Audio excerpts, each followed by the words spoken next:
Good morning, everybody, and welcome to our Tim at 10. I believe this might be the very first Tim at 10 of the new year.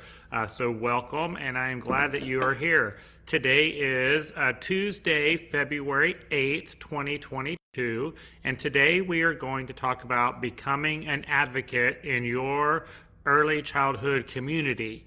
As many of you are aware, there is a lot going on right now in the early childhood world, in the early education world, from a federal standpoint, from a state standpoint, with the talk of universal childcare, universal pre-K, more subsidy dollars being fed into the subsidy system, increasing the eligibility for parents to qualify for subsidies is talked about on both a federal and state level. We have relief money that is being distributed from our workforce boards from both the federal and state level. There's just a whole lot going on right now. So I'm so happy that all of you decided to join me this morning and have this conversation about becoming an advocate. And I really wanted to have this conversation with y'all this morning. Oh, hey, Chris, how's it going? I see lots of fantastic people joining our webinar this morning. That's fantastic. So I'm glad that you're all here.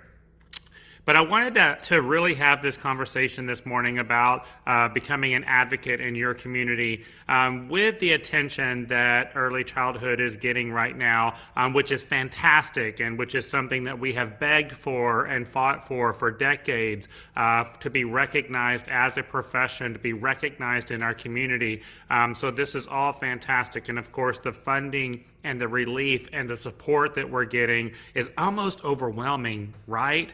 It's like we've been asking for some assistance for so long, and now we're getting it, and we're like, whoa, what do we do with it, right? So it's really good stuff.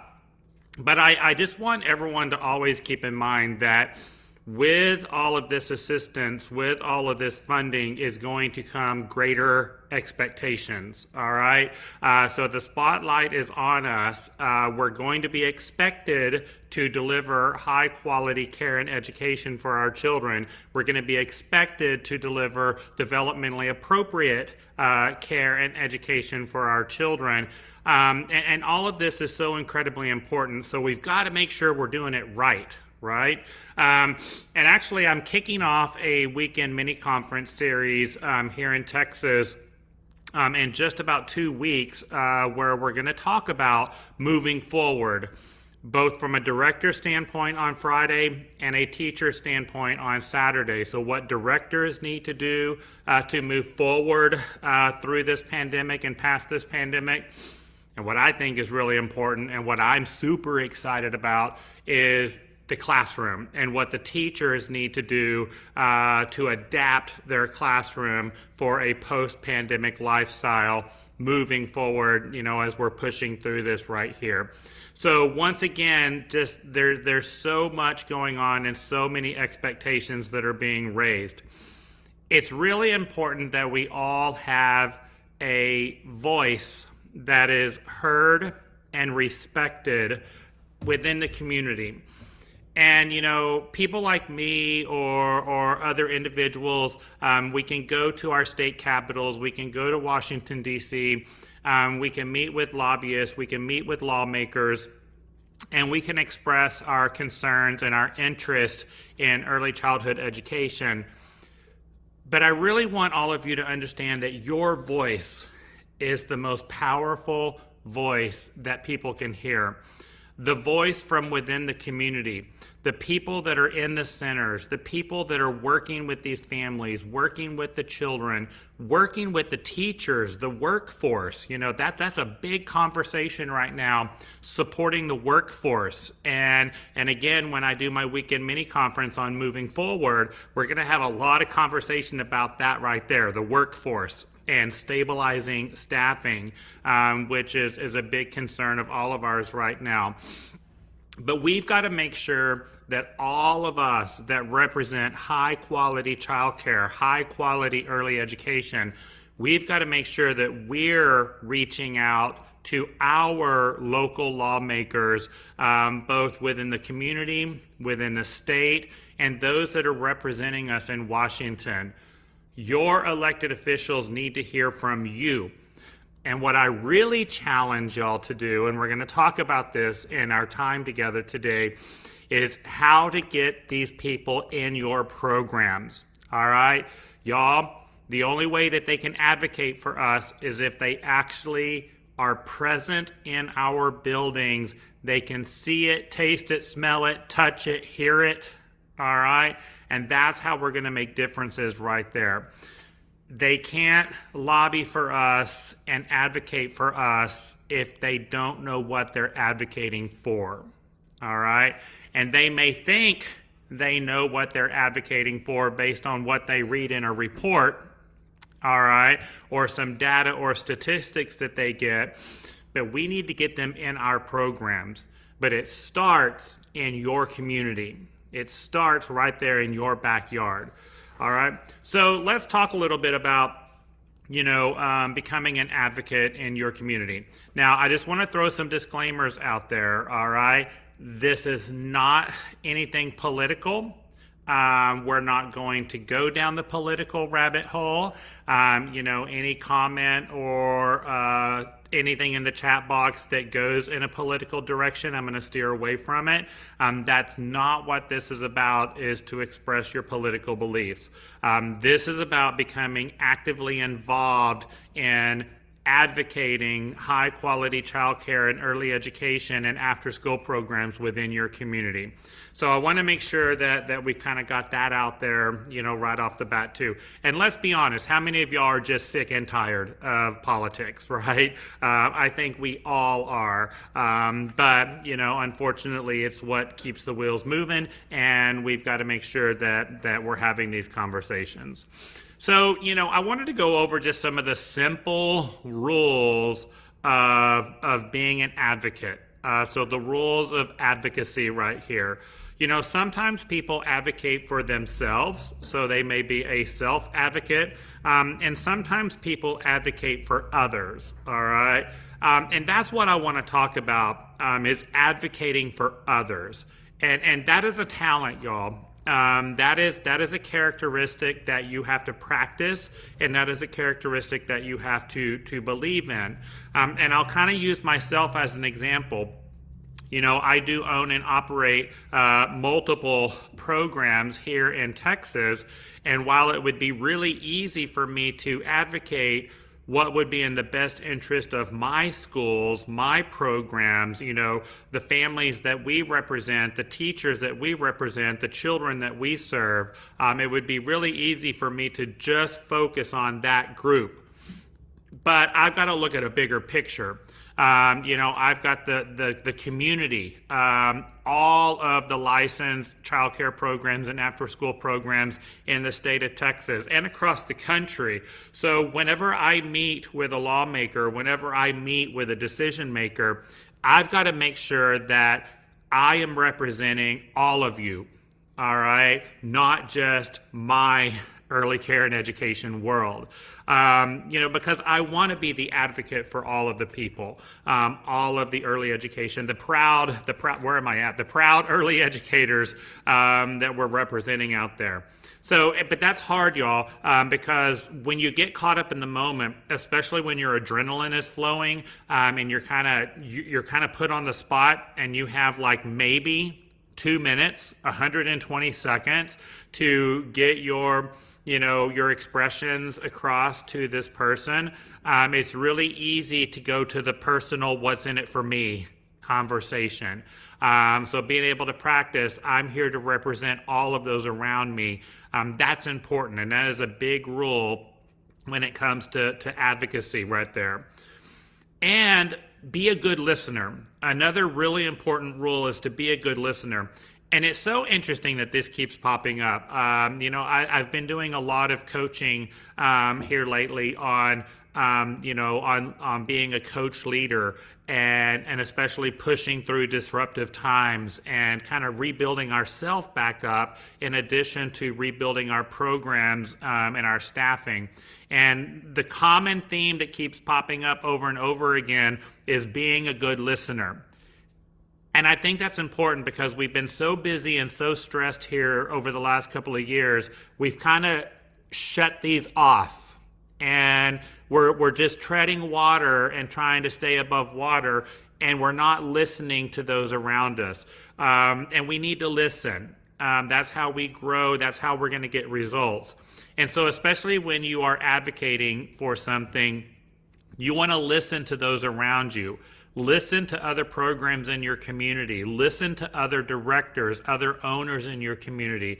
Find out what some of the common struggles are, some of the common successes. So advocating for your program is not just focusing on issues and challenges. It's also focusing on success and celebrations. And you always want to go into a conversation with a good balance of, issues and struggles versus celebrations and successes, because we do celebrate and quite a bit, and we have quite a bit of success, and we want to benchmark that, y'all. That the social and emotional support that we're giving our children, the social and emotional support that we're giving our employees, is at its highest right now.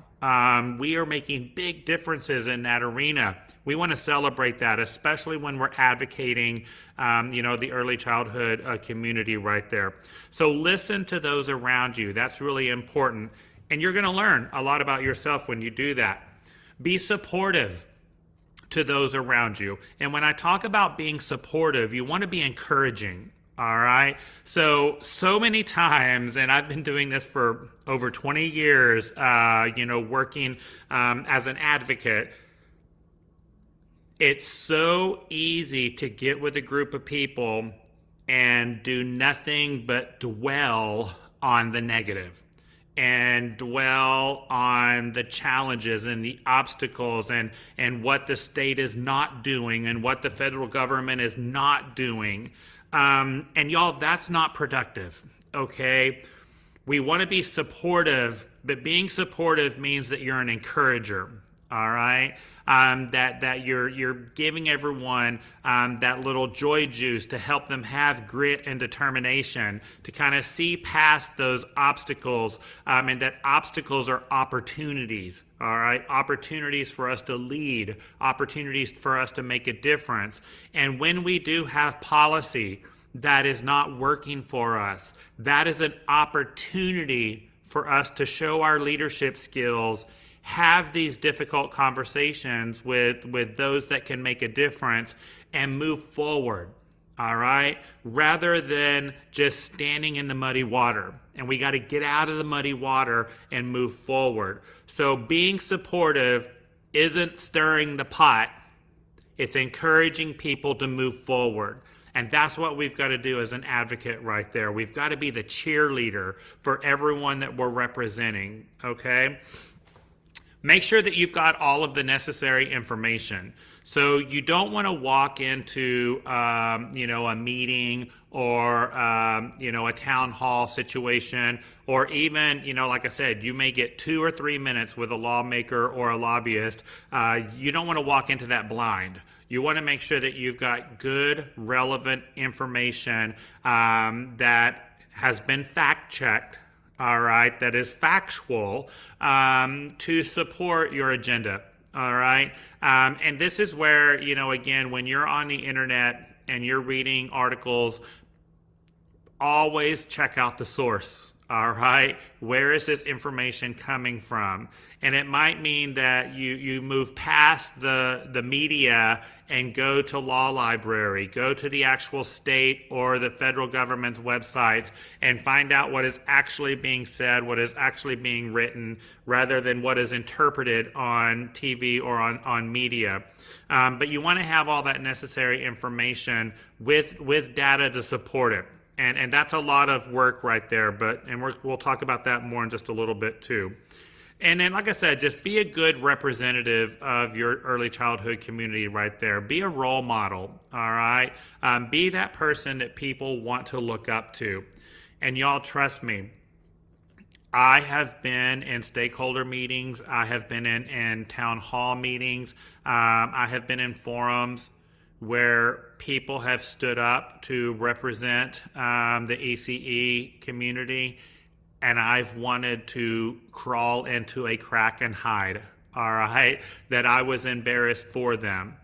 And I'm going to be honest, there's been times that I've been that person too, all right? Every single one of us, we don't have our finest hour, all right? But being able to recognize, ooh, that was not my finest hour, I'm going to make sure I don't do that again, or I don't act that way again, or I don't use that tone again. You know, being able to recognize and be conscious enough that this was not your finest hour, y'all, that's important, and we're all going to be there at some point in time. But the goal here is to be that good representative of your early childhood community, be that role model, all right?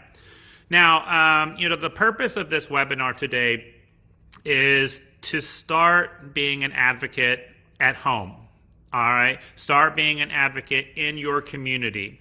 And, you know, this is one thing I really want y'all to reflect on. Now, this is going to look different for every single one of us, depending on what's going on in your community. So, for example, just yesterday, I was looking at some data from the state of Texas from child care regulations on areas of the state that there is a big need for additional infant care. And there's actually going to be some incentives for people to open more infant spots in particular areas of the state. And as I was going through these zip codes, you know, looking at how where they have identified there to be a big need for infant toddler care, I was kind of thinking to myself, there's a lot more need than this. All right. You know, we have a lot of communities that are tapped out on infant toddler care, and we need more programs to step up to the plate. You know, and so looking at the list that they put together, I'm like, we need to advocate for our community because we've got communities that need more infant toddler spaces. Now, you know, that's that side of it. Now, the other side of this is that, you know, I'm also aware as an operator that, you know, we don't make money on infant toddler care, which is the reason why there's not as many slots because you're probably going to lose money on those. So that's another side of this that we've got to look at. You know, the state wants us to open up more infant toddler care, but we know as operators, yeah, we don't make money on that. So it's good that they're offering an incentive to help offset that loss right there. We need it broader, all right? We need this in more communities. So, you know, that would be a good example of where we can start at home. You know, reaching out to some of these decision makers and saying, hey, I noticed that my zip code is not represented, you know, on this list. However, here's the data. Here's the number of licensed child care programs in the community with that do offer infant care. And, you know, here's some data on how many families are looking for care. We need to be added to this list, you know, so there we go. Advocacy starts by modeling. So when we talk about advocating at home, is your program ready to be a model facility? Are you ready to invite a lawmaker to your facility today? All right. If the phone was to ring and there would be a person on the other line saying, hey, I'm calling to represent Senator Bob. Senator Bob would like to stop by your facility this afternoon and take a tour. Are you ready to welcome Senator Bob into your program this afternoon? And are you representing high quality child care, early education, and after school? All right. You know, and are you representing that need that we've got to move forward? You know, these are things that you want to look at. So always, you know, this is something that one of my mentors taught me early on in my career, is that your program should always be ready for company. All right. You know how when you have people come into your house, you're having a dinner party or you're hosting an event at your house, and you know you spend the entire day cleaning and organizing and fluffing the pillows and putting the candles out and making it smell good. You know, we always prepare for company at home. You should have kind of the same mindset within your school. All right. Are you ready for that company? And it could happen at any time. All right. Advocate for your facility too. All right. Y'all, be proud of your accomplishments. All right. If you're a 4-star program, all right, celebrate that 4-star rating. Put that right out there in your lobby, out there in the front of your building. If you're nationally accredited, celebrate that national accreditation. If you've had a perfect licensing visit with no deficiencies, celebrate that and advocate that. All right. So, don't be afraid to celebrate and put your successes out on the front doorstep. All right. And especially when it comes to advocating in your community, if you're inviting a lawmaker or a decision maker to your program, you want to make sure they see your accomplishments. All right. And especially those of you that have data that maybe you've put together or that has been shared with you by the public schools in your area, that the children that are going to kindergarten or first grade that are coming from your facility, are so much more ready for school, that are doing much better in school than children that are not coming in from your facility. If you can get that type of data as well, that you are really preparing children for their future education, y'all, that's golden right there. Absolutely golden. And there's different ways that you can get that data. You're just going to have to work for it. All right. Advocate for that change right there in your own backyard. And if there is a necessary system change, if we do need change in policy, if we do need change in standards or regulation, you can start advocating that change right there within your school. Talk about how this system change or this policy change would impact the results of your facility. And always focus on how this is going to impact the results. The result it's going to have on the children, the families, the staffing, the financial result. And if you really want to get the attention of a lawmaker, how would this policy change, this system change, impact the financial impact on the community? All right. So I know this is not a very popular conversation, but fact is fact, okay? The more successful my school is, the higher my revenue is. The higher my revenue is, the more taxes that I pay. All right? The more I pay in property taxes. So I'm contributing to the community. If my school is not successful, then that's less taxes that are being paid into the system. And y'all, I know that many of you probably rolled your eyes and went, ugh, but that's what gets their attention.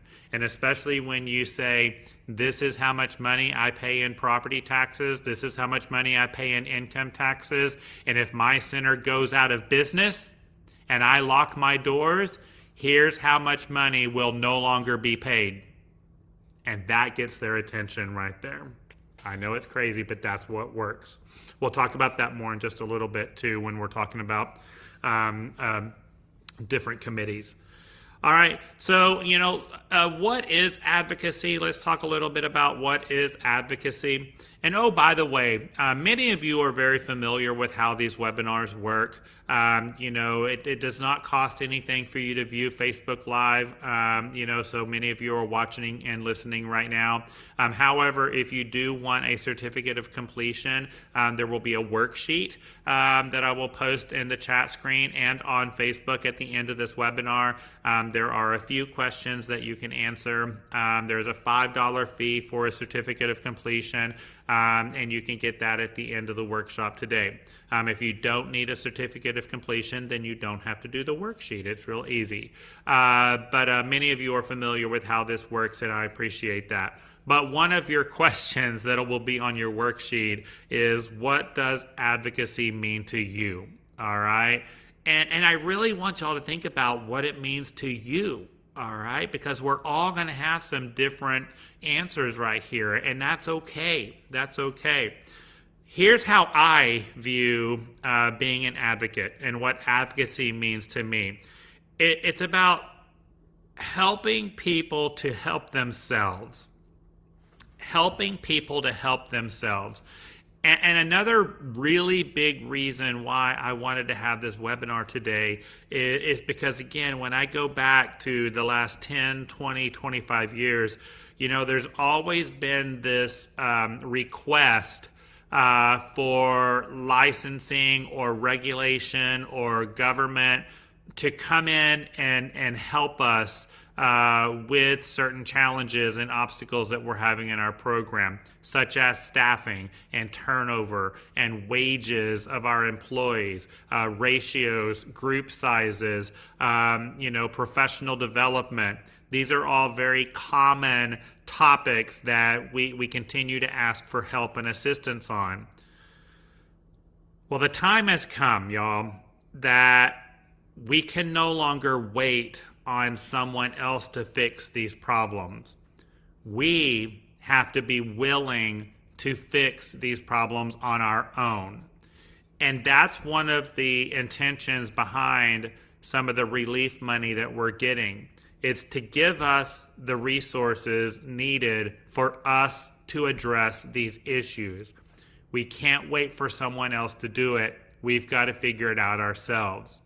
And y'all, honestly, that's how you're going to grow. That's how you're going to become a better leader. That's how you're going to become a better program. And we're getting the funding now to do it. So now we're going to have to brainstorm. We're going to have to think outside of the box. We're going to have to become very creative on how we can stabilize staffing, on how we can pay our employees what they're worth. All right? We can enhance the quality of professional development and support and practice and coaching that we're giving our employees. With this funding and this relief and the increased subsidies that we're getting, we can make the choice to lower our ratios, to lower our group sizes, and offset that financially with some of this relief money. So the time has come for us to step up. And we can do this, y'all. We can absolutely do this. And that's how I define being an advocate, is helping people help themselves. All right? And providing some of those tools and that coaching to do so. And you get to do that right there in your own backyard. Isn't that cool? Hopefully y'all are excited about that. And by doing that, it's building the confidence in others to help themselves. And this is a lot of the feedback I get from people, when we're talking about these items. It's confidence, y'all. Confidence is the key to success. It is 100% the key to success. But how many of you during these last 2 years, your confidence has just been beat into the ground?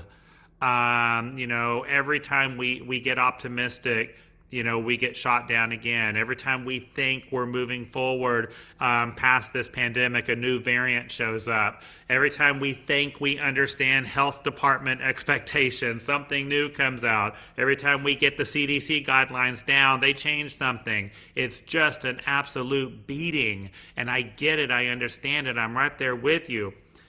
But that confidence, that grit, that determination, that's what's going to move us forward. All right? And being an advocate is supporting others with that. It's uplifting their confidence. All right? It's recovery, y'all. And really what we're talking about here is recovery and independence. And this is a time for us to recover and grow. All right?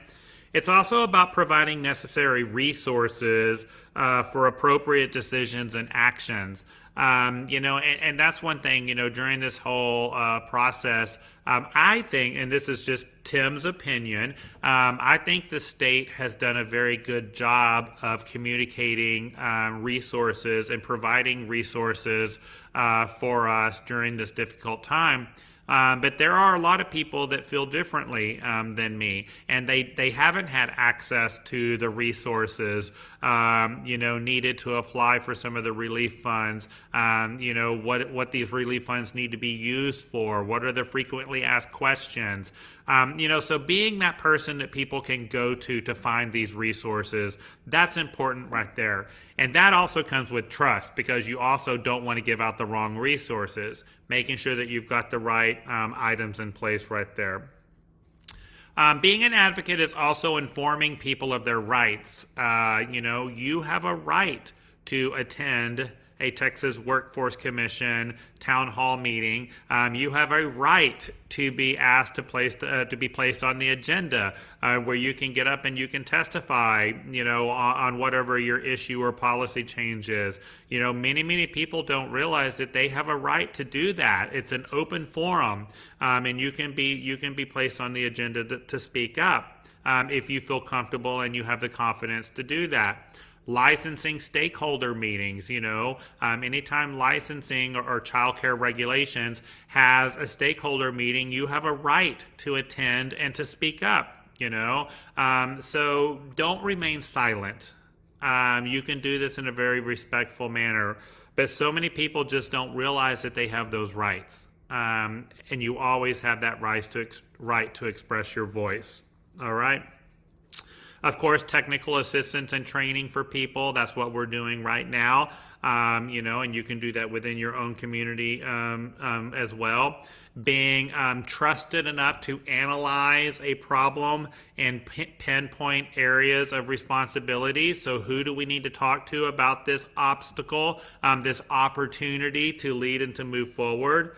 And being an advocate is lobbying for what you believe in. And all of us believe in the early education industry. All of us are proud early educators.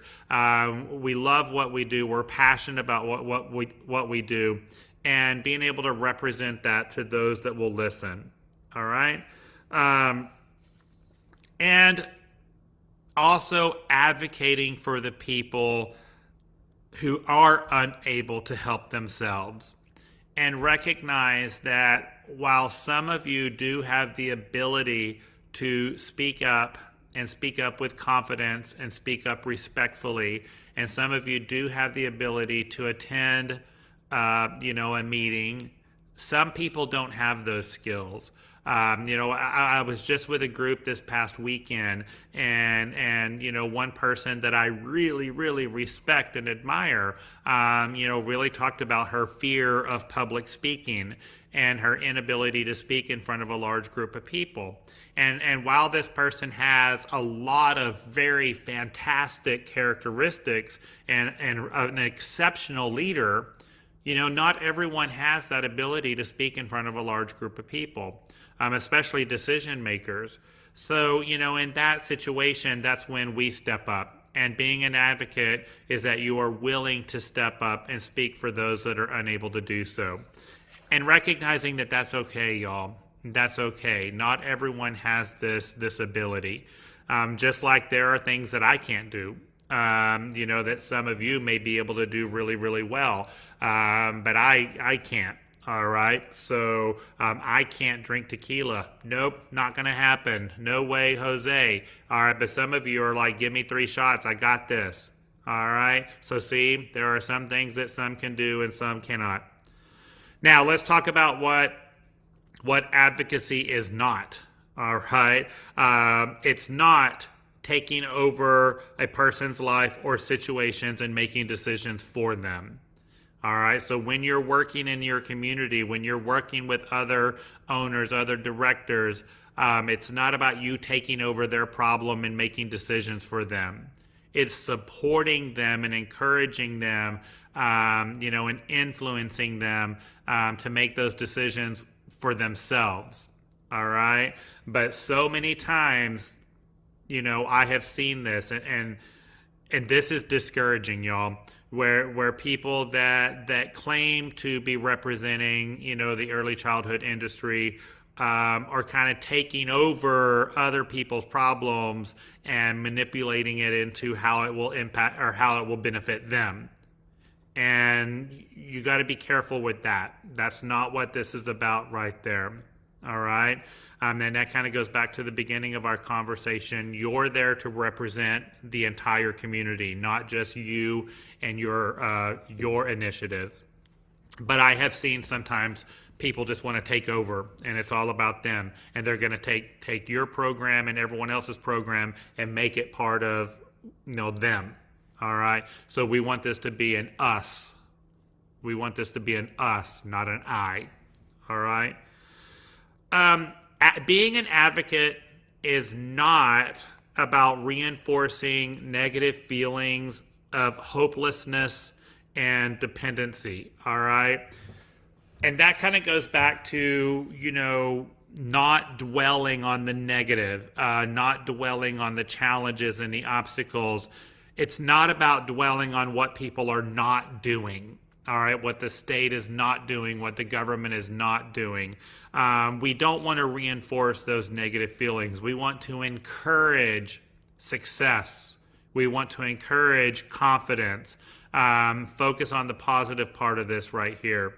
But I mean, my goodness, y'all, you turn on the TV, you log into social media, that's pretty much all you hear is the reinforcement of negative feelings of helplessness. All right, we're doomed. We're all doomed. All right, that's basically what you're getting from the media. And being an advocate is just the opposite of that. All right, and you can do that right there, and it starts in your backyard. All right. And we don't want to discourage people from being an advocate. We want to encourage people. I've actually witnessed this myself too, where people are like, oh, don't even bother. Don't even bother going to that stakeholder meeting. They're not going to listen to you. It's just a big old waste of time. No, y'all, that's not helping the situation right there. So we don't want to ever discourage anyone from speaking up. We want to encourage them and give them the tools to be successful right there. And it's not about making excuses either. All right. And sometimes, y'all, things are not going to go your way. Decisions are not going to go your way. The outcome of a situation is not going to go your way. So instead of just making excuse after excuse on why it didn't go your way, it's like, okay, this is what's happened. The moment is what it is. We're going to take it. All right. And next time we're going to do better. Next time we're going to work on getting our point across. All right. We'll continue this conversation. Just because something doesn't go your way doesn't mean you give up. All right. All right. It's a step. All right. It's not a step forward. It's not a step backwards. It's just a step. And we will take it and we will go to the next step. All right. But kind of always keep that in mind. It's not always going to go your way. So that, once again, being an advocate is not accepting the status quo. All right. When laws are not implemented or when policy is not changed, it is what it's supposed to be right now, and then will influence the future. That's what we've got to focus on. All right. So what you can do right here in your community, for those of you that are looking for system change, you are looking for policy change, regulation change, whatever your interest may be. And again, we all may have different interests, right here. But, let's talk about what you can do right here in your backyard to kind of represent yourself. First off, you want to find out when a board or a committee is planning to meet to discuss the topic or bill of interest. All right. So, whether it's a piece of legislation that's been filed with the state or with the federal government, or something happening with your local workforce board. And right now, that's where your attention needs to be, is your local workforce boards, because they're making a lot of decisions, all right, that impact the financial success of our programs and the classrooms. So you want to, do a little bit of research, and all of this is made public. All right. When a board or committee is going to meet, that's going to be made public. You just got to do some digging. Find out when they're going to meet. All right. And attend some of those meetings. All right. And you have a right to do that. And like I said, when you get the opportunity to speak, that is your opportunity to get up and express, what it is that you want to express. When you attend these meetings, and these days, y'all, so many of these are online. You can actually log in just like you're listening to this Facebook Live right now. And you can listen to some of these town hall meetings, these committee and board meetings, these workforce meetings right here on your computer, all right? But listen, take notes, and pay close attention to who is speaking on what issues, all right? And what role does that person play in this committee or board, all right? So listen, take notes, pay attention to who's speaking and what role do they play in this particular interest. Y'all, that's important right there, because these are the people that you want to knock on their door. These are the people that you want to schedule phone calls with, visits with. These are the people that you want to invite to your program. The ones that are speaking up, the ones that are speaking the loudest, for better terms, at some of these meetings right there. All right. Make your presentation if you do get the opportunity to speak, or if you're willing and confident enough to speak, make that presentation. And then network with other people that have similar interests to you. All right. Network and kind of build that community right there. A group of people that have a common interest as you. That makes a big impact, y'all. Write letters to your legislators. Write letters to your local lawmakers. And you can go onto the website. This is so easy to do, y'all. You can go onto the internet and you can put in your physical address, and you can find out who all of your elected officials are. Your town council people, your state representatives, your state senators, your U.S. senators, your U.S. representatives, of course, governor, president. It goes all the way through there. So this is really easy to find out who's representing you. And then it's actually Texas Legislator Online, TLO. Texas Legislator Online is where you can go and you can do this. But you can just Google it or whatever search engine you use. And it will give you their contact information, their names, their address, phone numbers, email address. Many of them even have this something you can click on and you can send a message to them. All right, but write letters to those that are representing your interests. Build those relationships and share that information with them. Be aware of councils that make recommendations. Be aware of committees that make recommendations. When we get ready for our next legislative session, when a bill is filed, it will be assigned to a committee, and it will go through a series of committees before it actually makes it onto the floor to be voted on. The most critical part of the success of a bill making it through is getting it through committees.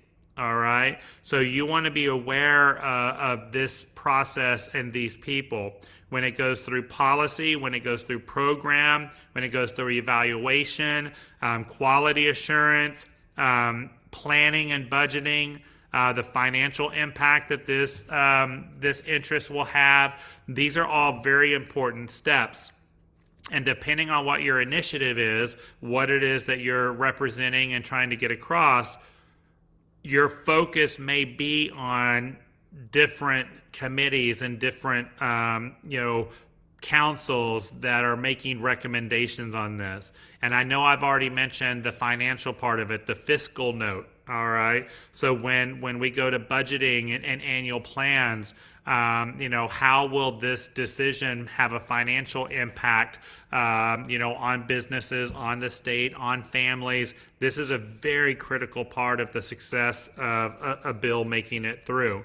So, if you are looking for higher subsidy reimbursements, an increase in eligibility of subsidy dollars, a reduction in property taxes or exemption in property taxes for licensed child care centers. When that piece of legislation gets to budgets, that's a big conversation right there, because that's normally where it dies. All right. So there you go. So just a couple of the do's of advocacy, and this is on your worksheet if you need to take notes right here. And this is just kind of a wrapping all of this up and putting a big bow on it right here. But do make it clear who you are and why you are there. So when you are speaking to decision makers, lawmakers, influencers, make sure they know that you are the owner, you are the director, you're an administrator, you're a classroom teacher. You are a 25-year pre-K teacher, at an early childhood facility. Make sure they know who you are and why you're there.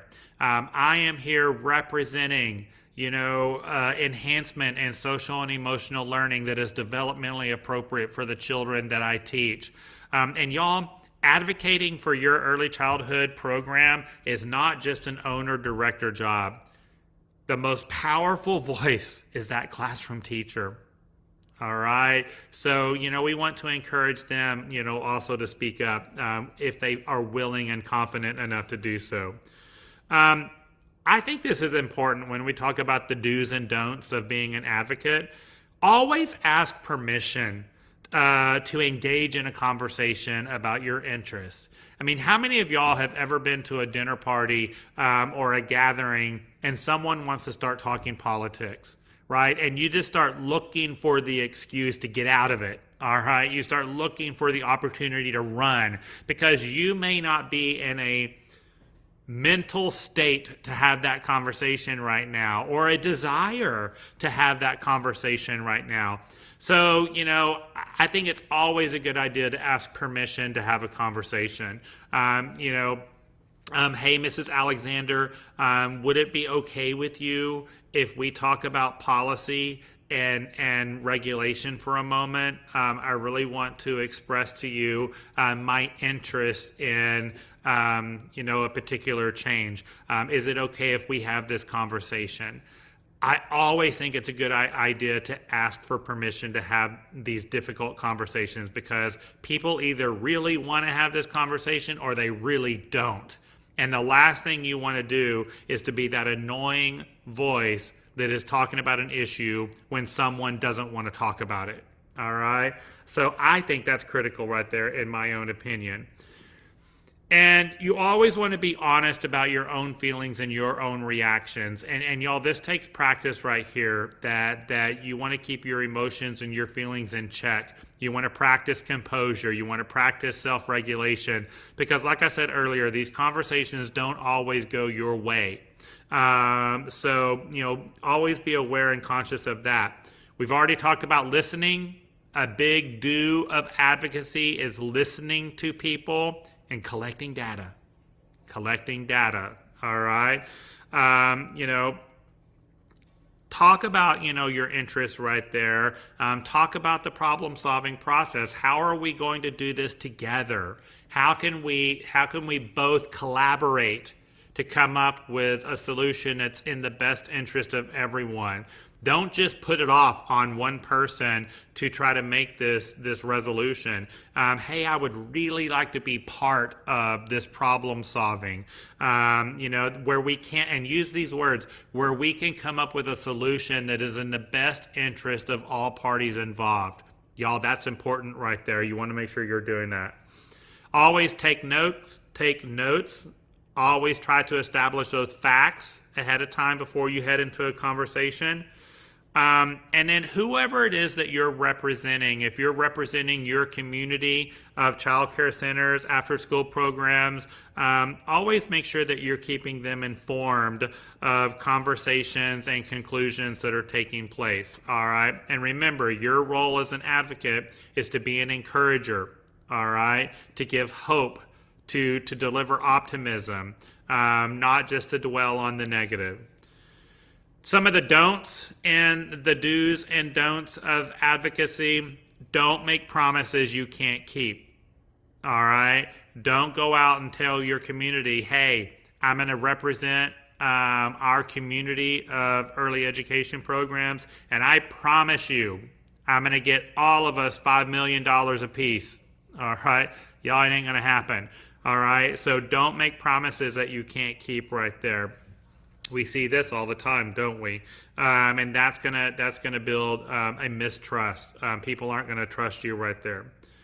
Don't ever force someone to take your position if they don't want to. Remember, the only person you can change is yourself. But when we change ourselves, we influence others. And that is our role as an advocate, is to influence others. But you can't force anyone to take a particular position. So don't be that person right there.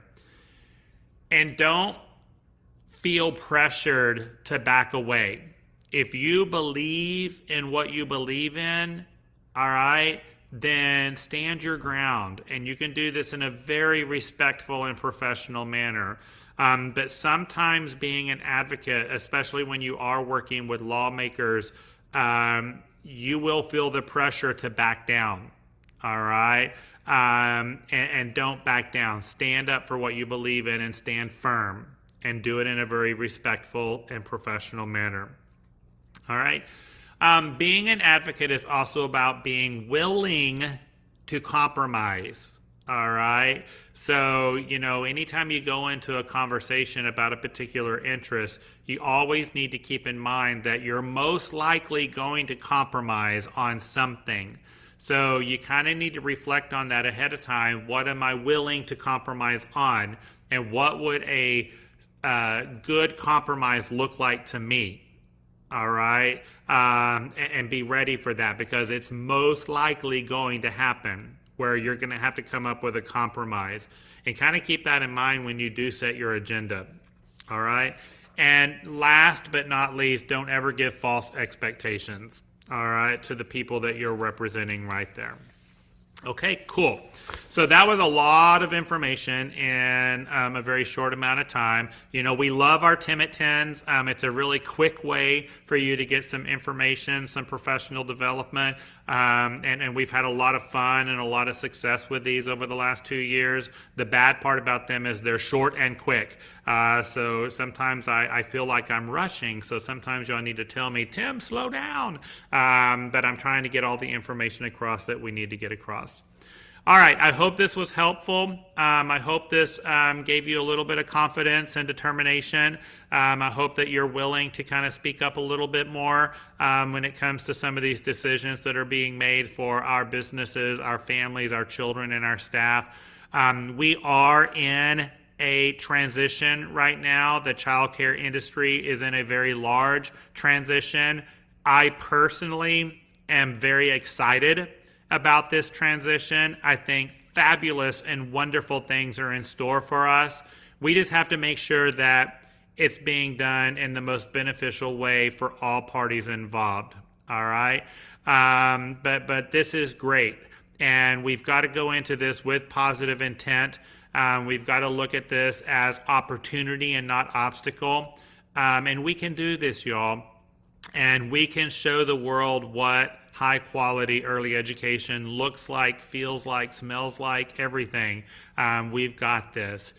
So I'm very excited to continue this conversation as we continue to move forward. And as always, feel free to reach out to me by email, by phone call, if you want to talk further about some of this stuff. And you're willing to kind of be that advocate in your community. This is good stuff right there. All right, so the worksheet, for those of you that are wanting a certificate of completion, the worksheet is available online right now. So just go ahead and click on Facebook, or refresh your Facebook, and you should see the links. And I will also put that link in the chat screen right here. Remember also, we have our weekend mini conferences in Dallas, Houston, and San Antonio starting up in a couple of weeks. Yay! In-person training for those of you that feel safe to attend. Check out our website, timthetrainer.com, for that right there. As always, we have our director credential courses. Schedule is on our website as well, and lots of other great opportunities for you. Have a wonderful Tuesday. Stay safe, make healthy choices, and I will see all of you very, very soon. Bye.